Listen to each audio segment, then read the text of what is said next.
അതൊരു പരീക്ഷണമായിട്ടായിരിക്കും നമ്മൾ അവിടെ എന്ത് നിലപാട് സ്വീകരിക്കുന്നു എന്നറിയാൻ. അതിനേക്കാൾ അതിന്റെ പിന്നിൽ നമുക്കറിയാത്തൊരു യുക്തി ഉണ്ട്. ആ യുക്തി നമുക്ക് കണ്ടെത്താൻ പറ്റാത്ത നമ്മൾ അക്ഷമനായിക്കൊണ്ട് പലതും പറയും. ഒരു പക്ഷേ അതാണ് ഇഷ്ടപ്പെടാത്തതും പറഞ്ഞു കഴിയുമ്പോൾ ആ അപകടം എന്ന ഹൈറ് നമുക്ക് ഷർറായിക്കൊണ്ട് മാറും. ഇനി അത് വിശദീകരിച്ചതാ. അതായത് ഞാൻ അങ്ങനൊക്കെ വളരെ ഇഖ്ലാസോട് കൂടിയൊക്കെ പ്രാർത്ഥിച്ചിറങ്ങി വിപത്ത് വന്നു. ശരി, ആ വിപത്ത് ഞാൻ പറയുന്നത്, ആ വിപത്തിന്റെ പിന്നിൽ നമുക്ക് എന്തോ ഒരു ഹൈർ അല്ലാഹ് നിശ്ചയിച്ചിട്ടുണ്ട്. പക്ഷെ ആ ഹൈർ നമുക്ക് കണ്ടെത്താൻ സാധിക്കുകയില്ല. മാത്രമല്ല, ആ വിപത്തിൽ നമ്മൾ ക്ഷമിച്ചാൽ നമ്മുടെ പാപങ്ങൾ അതുവഴി അല്ലാഹു സുബ്ഹാനഹു തആല മാറ്റുകളയുന്നതാണ്. 2, ക്ഷമിച്ചതിന്റെ കൂലി പരലോകം നമുക്ക് നൽകുന്നതാണ്. അപ്പൊ നമുക്കത് ഹൈറോ ഷർറോ? ഹൈറാണ്. എല്ലാം ഹൈറാണ്. നമുക്ക് വിശ്വാസിക്ക് ഒരു ഷർറില്ല. നിങ്ങൾ ഷർറ് ചൂണ്ടിക്കാണിക്കും. വിശ്വാസിക്ക് ഒരു ഷർറുമില്ല, എല്ലാം ഹൈറാണ്. നിങ്ങൾ ആ ഒരു ഷർറുണ്ട് കാണിച്ചിട്ടുണ്ട്.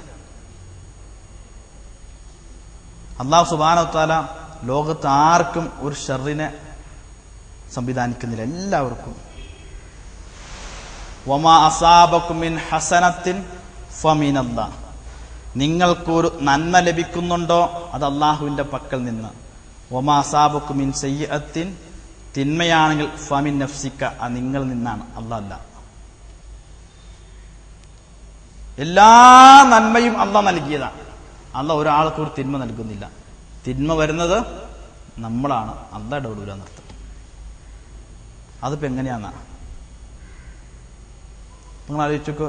നമ്മുടെ ശരീരത്തിന്റെ, നമ്മുടെ ഫിത്ര, നേച്ചറുണ്ട് ശരീരത്തിന്, ശുദ്ധ പ്രകൃതിയാണ്. ഏറ്റവും സിമ്പിളായിട്ട് ഉദാഹരണം പറയാം.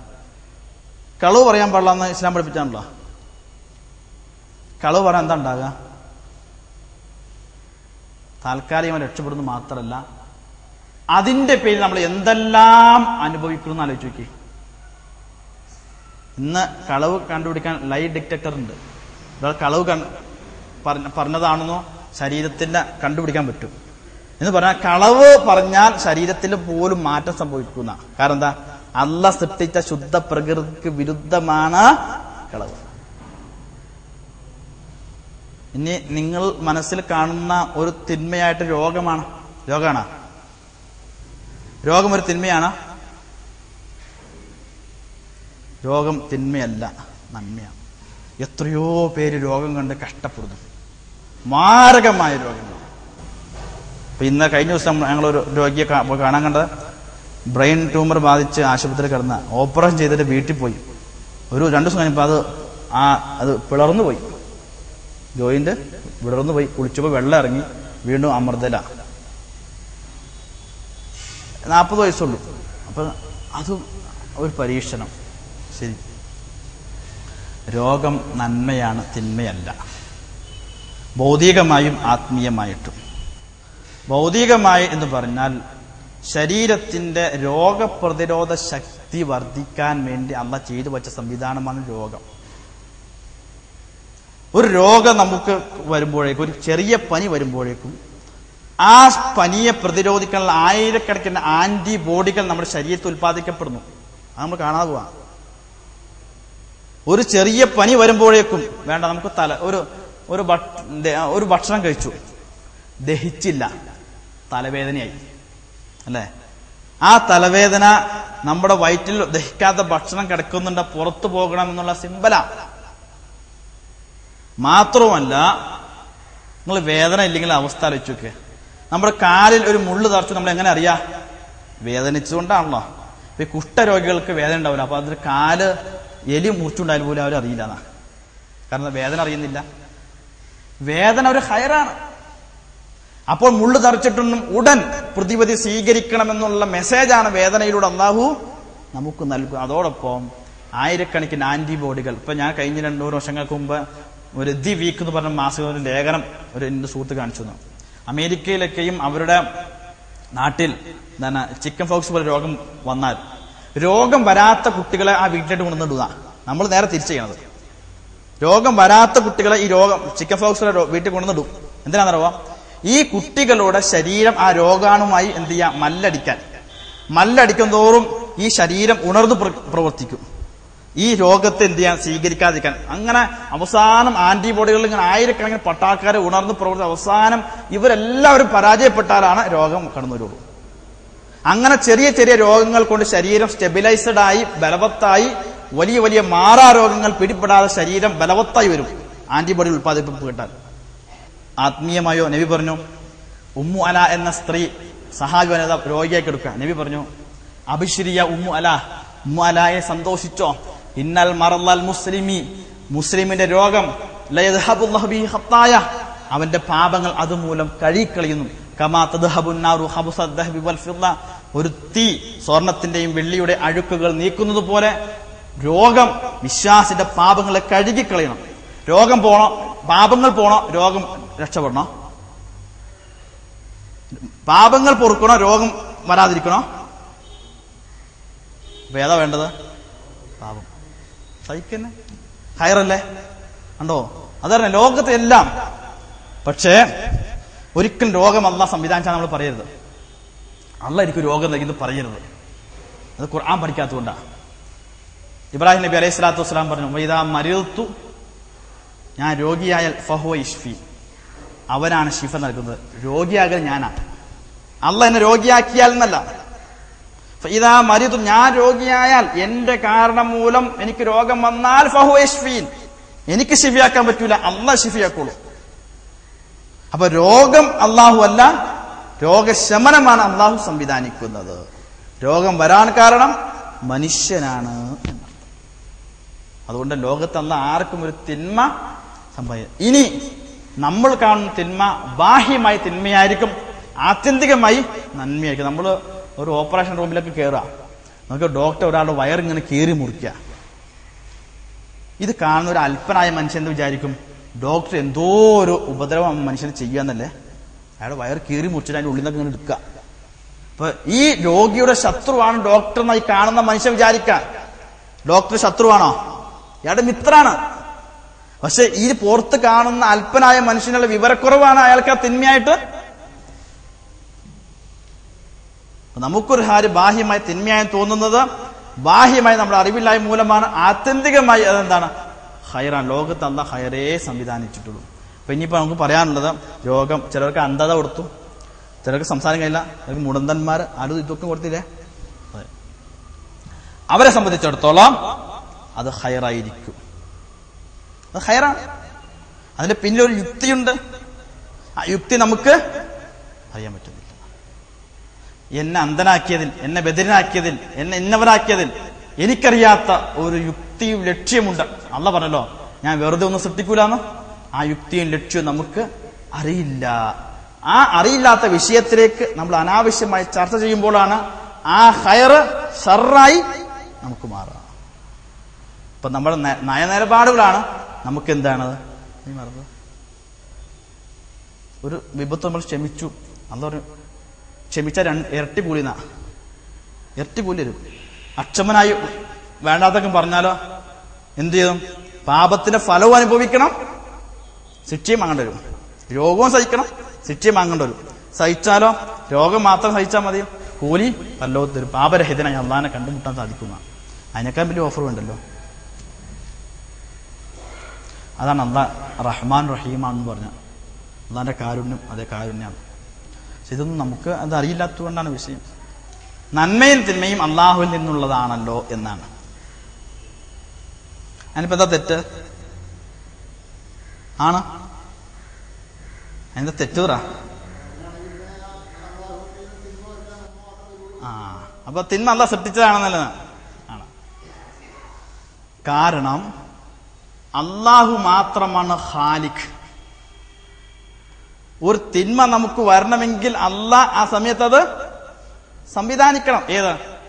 എയ്ഡ്സ് എന്ന ബാക്ടീരിയനെ സൃഷ്ടിച്ചതാരാ? അള്ളാഹുവാണ്. എയ്ഡ്സ് രോഗത്തിന്റെ കാരണക്കാരോ?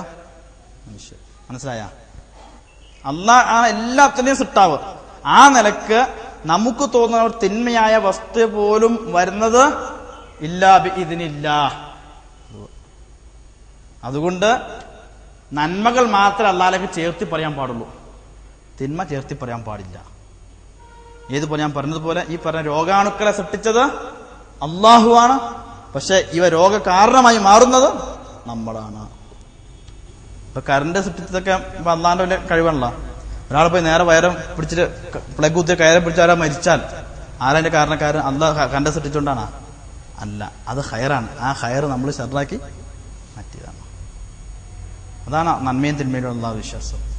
ഒരു തിന്മയും അള്ളാഹിലേക്ക് ചേർത്ത് പറയരുത്. അതുകൊണ്ട് അള്ളാഹിന്റെ സിഫത്തിൽ ഒരിക്കലും കൂടുതൽ ശിക്ഷിക്കുന്നവന്റെ അടിമാന്ന് അള്ളാഹ് പഠിപ്പിച്ചില്ല. അള്ളാഹാണ് ഏറ്റവും കൂടുതൽ ശിക്ഷിക്കുന്നവർ, പക്ഷെ കൂടുതൽ ശിക്ഷിക്കുന്നവന്റെ അടിമ എന്ന് പറയരുന്ന നബി സല്ലല്ലാഹു അലൈഹി വസല്ലം പഠിപ്പിച്ചത്. അപ്പൊ അള്ളാഹു അതെ നമ്മൾ തിന്മയായി കാണുന്ന കുറെ കാര്യങ്ങളുണ്ടല്ലോ. അപ്പൊ നിങ്ങൾ പറഞ്ഞ പോലെ രോഗം പോലുള്ള തിന്മകളുണ്ടല്ലോ, ആ തിന്മകൾ പോലും അതിന്റെ അടിസ്ഥാന കാരണം സൃഷ്ടിപ്പ് അള്ളാഹുവിൻ്റെതാണ്.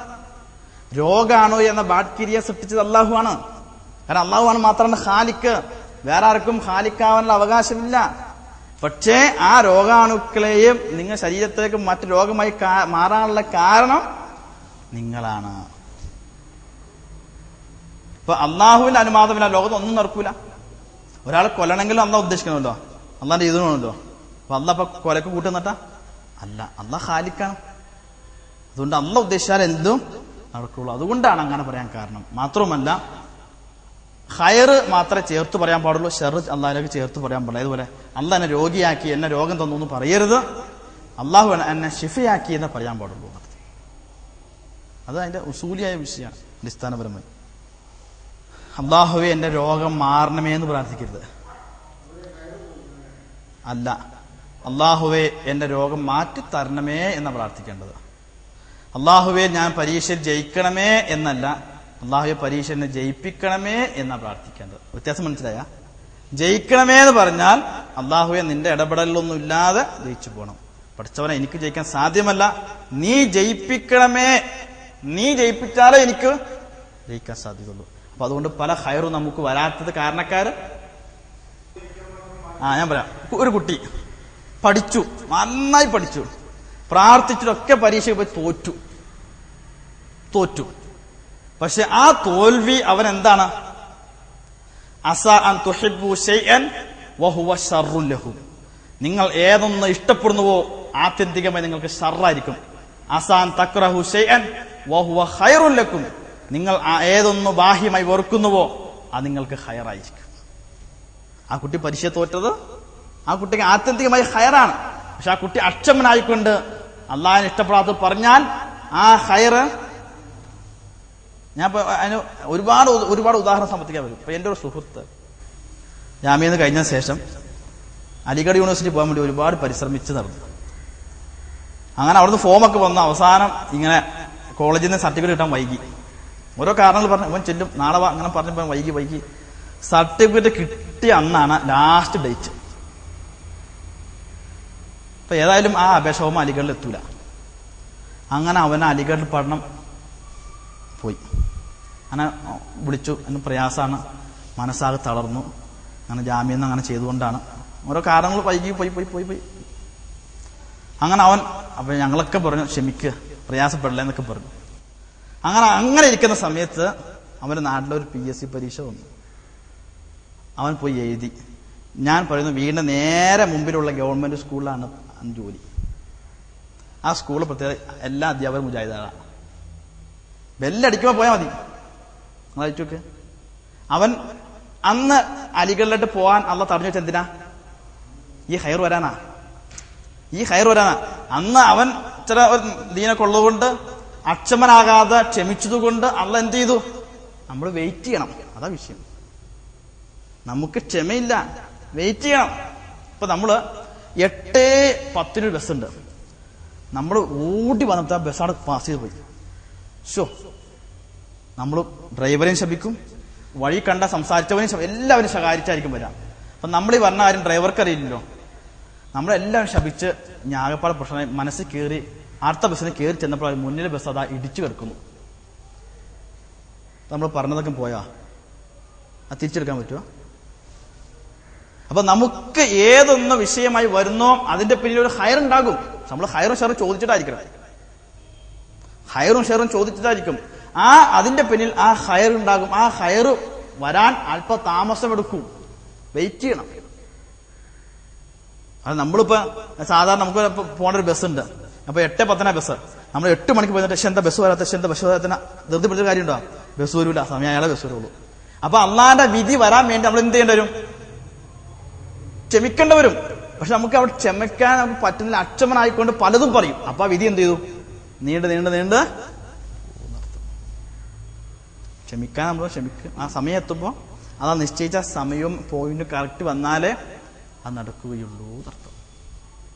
അതിൽ ഒന്ന് ഫിഖ്ഹിയ വിഷയം എന്ന് പറഞ്ഞാൽ നല്ല മഴയത്ത് വീട്ടിൽ നിസ്കരിക്കാനുള്ള ഉദറുള്ളതുകൊണ്ട് വീട്ടിൽ നിസ്കരിക്കാം.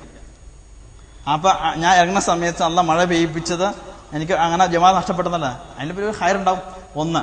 2, ആ മഴ പെയ്തതിൽ നിങ്ങളെക്കാൾ വലിയ ഹയർ വേറെ സ്ഥലത്തുണ്ടാവും. നിങ്ങൾക്ക് ആ മഴ ഷർറാണ്. പക്ഷെ വേറെ സ്ഥലത്ത് മഴ ഇതിനേക്കാൾ വലിയ ഹയറായിട്ട് കാത്തിരിക്കുന്നുണ്ടാവും. നിങ്ങൾ ആവശ്യം നോക്കണോ? ആ ആവശ്യം നോക്കണോ? അപ്പൊ അള്ളാഹു ഏതാണ് ഏറ്റവും കൂടുതൽ ഹയർ ആർക്കാണോ അവിടെയായിരിക്കും അത് സാധിക്കുക എന്നർത്ഥം. അവിടെയായിരിക്കും അത് സാധിക്കാതല്ലാതെ ഇപ്പൊ നിങ്ങൾ കുറച്ചുകൊണ്ട് ഇന്ന് മഴ, നിങ്ങളുടെ വീട്ടിലെ കല്യാണം, ഇന്ന് മഴ പെയ്യില്ലെന്ന് പ്രാർത്ഥിക്കുന്നു. ഒരാഴ്ചയിൽ മഴ പെയ്യാത്ത ആൾക്കാർ മഴ പെയ്യണേ എന്ന് പ്രാർത്ഥിക്കും. ഏതാ സ്വീകരിക്കേണ്ടത്? നമ്മൾ പറഞ്ഞ ചെയ്യാം. അപ്പൊ അള്ളാഹ് എന്ത് ചെയ്യും? യഫ്അലുല്ലാഹു മാ യശാ. അവൻ ഉദ്ദേശിക്കുന്നത് അവൻ ചെയ്യും. അതിന്റെ പിന്നിൽ അവന്റെ ഒരു യുക്തിയും ലക്ഷ്യവും ഉണ്ടായിരിക്കും. നിങ്ങൾക്ക് ആ മഴ ഷെറായി തോന്നിയാലും ശരി, അപ്പുറത്ത് അതിനേക്കാളും വലിയ ഹയറായിട്ട് ആ മഴ മാറിയിട്ടാവും വേറെ ആൾക്ക്. അള്ളാഹു പറഞ്ഞല്ലോ, ഞാൻ ഉദ്ദേശിച്ചു ആമന മൻഫിൽ അർളി കുല്ലുഹും അജ്മഈൻ, എല്ലാവരും ഏകദേശ വിശ്വാസികളായി ആകുന്ന. അപ്പൊ മനസ്സിലായോ ആർക്കും അള്ളാഹു നിർബന്ധമായ സാഹചര്യം കൊടുക്കുന്നില്ല എന്ന്? ആർക്കും അള്ളാഹു നിർബന്ധമായ സാഹചര്യം, അള്ളാഹു ഉദ്ദേശിക്കുന്ന എല്ലാവരും അള്ളാഹ് വിശ്വാസികളാക്കാം. അള്ളാഹു ഉദ്ദേശിക്കുന്ന എല്ലാവരും നരകത്തിന്റെ അവകാശിയാക്കാം. പക്ഷെ അതൊന്നും അള്ളാഹ് തീരുമാനിച്ചില്ല. രണ്ടു കൂട്ടർക്കും സ്വതന്ത്രമായിട്ട് പ്രവർത്തിക്കാനുള്ള അവസരം കൊടുത്തു. അതിലാണ് സ്വർഗ നരകങ്ങളുടെ പ്രസക്തി ഉള്ളൂ നിർത്തുക. മനസ്സിലായ? അള്ളാഹ് ഉദ്ദേശിച്ചിരുന്നെങ്കിൽ എല്ലാവരും വിശ്വാസികളായിട്ട് സ്വർഗത്തിലേക്ക് കൊണ്ടുപോകാം. അള്ളാഹ് ഉദ്ദേശിച്ചിരുന്നെങ്കിൽ എല്ലാവരും നരകത്തിന് അവകാശം കൊണ്ടുപോകാം. പക്ഷെ ഇതൊന്നും ചെയ്യാതെ അള്ളാഹ് എന്ത് ചെയ്തു? നിങ്ങൾക്ക് നരകവും സ്വർഗവും സ്വതന്ത്രമായി തെരഞ്ഞെടുക്കുവാനുള്ള സ്വാതന്ത്ര്യം നൽകി. ആ സ്വാതന്ത്ര്യം മനസ്സിലാക്കി നിങ്ങൾ എങ്ങനെ ചെയ്യുന്നു എന്ന് അള്ളാഹ്ക്ക് മുൻകൂട്ടി അറിയാം. അതനുസരിച്ച് അള്ളാഹ് ചെയ്തു വെച്ചാൽ നടത്തും. പിശാച് ഉള്ളത് കൊണ്ടല്ലേ നമ്മളിങ്ങനെ വഴി തെറ്റിക്കുന്നത്. ശരി, പിശാചില്ല, പിന്നെ സ്വർഗ നരകത്തിന് എന്താ പ്രസക്തി? വഴി തെറ്റിക്കാൻ ഒരാളില്ല, പിന്നെ എന്താ അതിന്റെ പ്രസക്തിയുള്ള? പിന്നെ അള്ളാഹ് എല്ലാവരും നേരെ സ്വർഗത്തെ കൊണ്ടുപോയ പോരെ?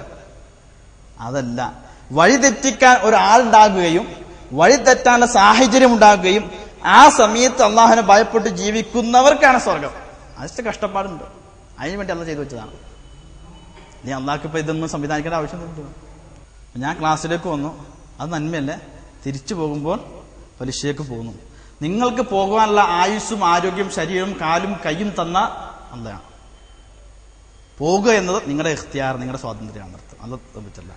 അങ്ങോട്ട് പോകാൻ അള്ളാഹ് കൈ തന്നുകൊണ്ടല്ലേ പോയത്? അള്ളാഹ് കാലം തന്നുകൊണ്ടല്ലേ പോയെ? അള്ളാഹ് ആരോഗ്യം തന്നുകൊണ്ടല്ലേ പോലെ?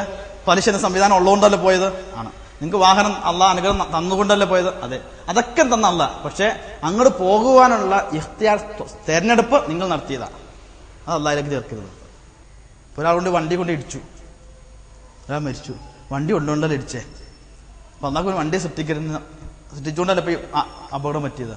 ആണ്. പക്ഷെ വണ്ടിയെ സൃഷ്ടിച്ചതും ഒക്കെ അള്ളയാണ്. പക്ഷെ കൊണ്ടുപോയി ഇടിച്ച് സൂക്ഷിക്കാതെ കൊണ്ടുപോയി ചെയ്തത് ആരാ? ഓരോ കാര്യം എല്ലാം കൃത്യം. ഇമ്മ ഷാക്കിറ ഇമ്മ കെഫറ, ഇതൊക്കെ നന്നതാണ്. ഫലഹമ ഫുജൂർഹ തഖ്വഹ, ഇതൊക്കെ നന്ന, ഇതൊക്കെ ചീത്തയാക്കി പറഞ്ഞ് പഠിപ്പിച്ചതൊക്കെ പഠിപ്പിക്കാൻ ആളെയും വിട്ടു, പ്രവാചകന്മാരെ. എന്നിട്ടും അങ്ങനെ പോയെങ്കിൽ ഇപ്പൊ പലിശ തെറ്റാന്ന് പറഞ്ഞ് പഠിപ്പിച്ചിട്ടുണ്ടല്ലോ. പക്ഷെ ഈ പലിശയിലേക്ക് പോകുവാനല്ല, വേണ്ട. ഒരാൾ വ്യഭിചരിച്ചു, വ്യഭിചരിക്കാനുള്ള മുഴുവൻ സൗകര്യം ചെയ്തെന്നാരാ? അങ്ങനെ ഒരു മനുഷ്യനൊരു എന്താ ആസക്തി ഉള്ളത് കൊണ്ടല്ല. അതില്ലായിരുന്നെങ്കിലും വ്യഭിചാരം നടക്കൂല്ലോ എന്നാ. വ്യഭിചാരം അർത്ഥമില്ല. പിന്നെ അതങ്ങനെ ഒരു മനുഷ്യനെ സൃഷ്ടിച്ച് വെറുതെ ഇങ്ങനെ ഒരു സ്വർഗത്തിലേക്ക് എല്ലാവരും കയറ്റിവിടാനാണ് ഇങ്ങനെ സൃഷ്ടിയുടെ ആവശ്യമില്ല. പക്ഷെ അത് ചെയ്യാനുള്ള മുഴുവൻ ശക്തി നൽകിയത് ആരാണ്? അള്ളയാണ്. പക്ഷെ ചെയ്യാൻ അള്ളാഹ് ആരും നിർബന്ധിച്ചില്ല,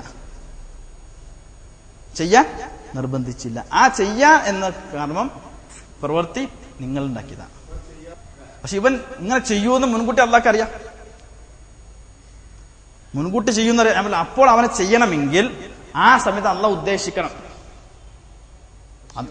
അള്ളാന്റെ മശീഅത്ത് ഉണ്ടായി വരണം എന്നർത്ഥം. അല്ലാതെ എഴുതി വെച്ചതുകൊണ്ട് ഓട്ടോമാറ്റിക്കായി ഇങ്ങനെ മെഷീൻ പോലെ വർക്ക് ചെയ്യല്ല. അതായത് സമയം അള്ളാഹ് ഉദ്ദേശിച്ചാലേ അതൊക്കെ നിർക്കുള്ളൂ എന്നർത്ഥം. ഉദ്ദേശിക്കാത്ത അള്ളാഹ് മാറ്റുകളേക്ക് ആ വിഷയത്തിൽ ചെയ്യുന്നർത്ഥം. ഇപ്പൊ പെട്ടെന്ന് മനസ്സിലാകാൻ ഒരാളെ ഗുരുവായൂർ അമ്പലത്തിൽ തുലാഭാരം നടത്താൻ വേണ്ടി നേർച്ച ചെയ്ത് കുട്ടി ഉണ്ടായി.